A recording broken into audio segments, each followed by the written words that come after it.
One name gone cold, one path went thin. Keep your eyes open, we're going in. Hello. Some disappearances happen in an instant. Others slowly fade from public memory. For nearly 5 decades, 49 years ago, one family has lived with unanswered questions after Kim I. Moses disappeared from Bristow, Oklahoma on February 4th, 1977. Now I want to point out to those of you who are not ancient like me that back in the day, Kim was a boy's name. I know in my hometown of 2 guys slightly older than me whose names were Kim, and Kim Moses was born the year before I was. So I'm just saying when I refer to Kim as a he or him, it's because Kim Moses is a male person. Today we're sharing Kim's story in hopes that someone somewhere may still hold the missing piece that brings answers to those who have waited far too long. If you believe every missing person deserves to be remembered, please consider subscribing to my channel, Voices Left Behind. Kim I. Moses was last seen in Bristow, Oklahoma on February 4th, 1977.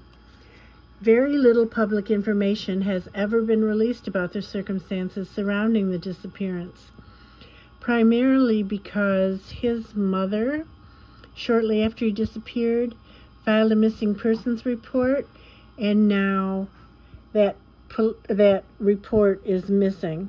So details are missing. That lack of information has made it especially difficult for investigators, advocates, and the public to understand exactly what happened during Kim's final known day. What is known is that after February 4th, Kim was never seen again. The years became decades, but questions remained. When someone disappears today, investigators often rely on cell phone records, surveillance cameras, GPS data, and social media. In 1977, trust me, those tools just did not exist. They weren't even dreamed of. DNA, all that stuff, none of it was there. CCTV cameras, nothing like that.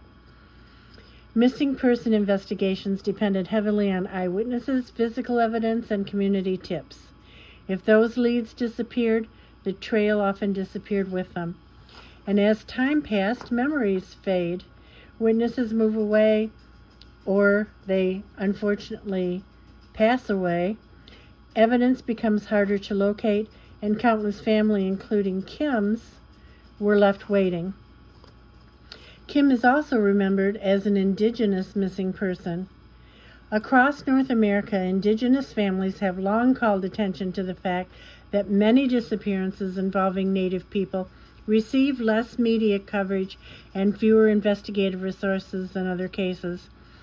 Every case deserves attention. Every family deserves answers.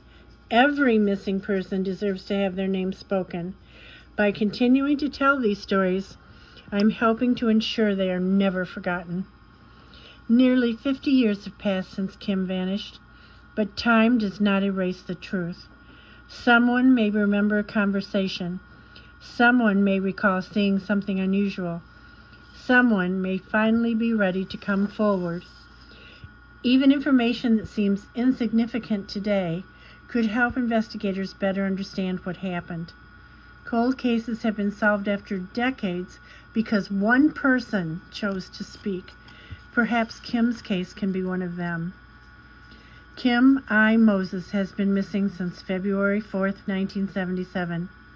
His disappearance remains unsolved.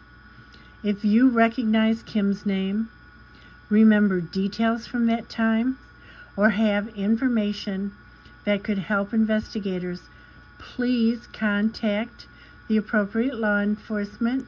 The information to contact these law enforcement agencies will be in the description box below, as always. Or submit a tip through the appropriate missing persons organization. Even the smallest detail could make a difference. If this story touched you, please share this video. Take a look at my Missing Indigenous Persons playlist. There are lots of other missing Indigenous folks that need your attention too. The more people who hear Kim's name, the greater the chances someone may remember something important. Because no one should simply disappear, and no one should ever be forgotten. Please like, subscribe, share, and help bring Kim home. Thank you for watching.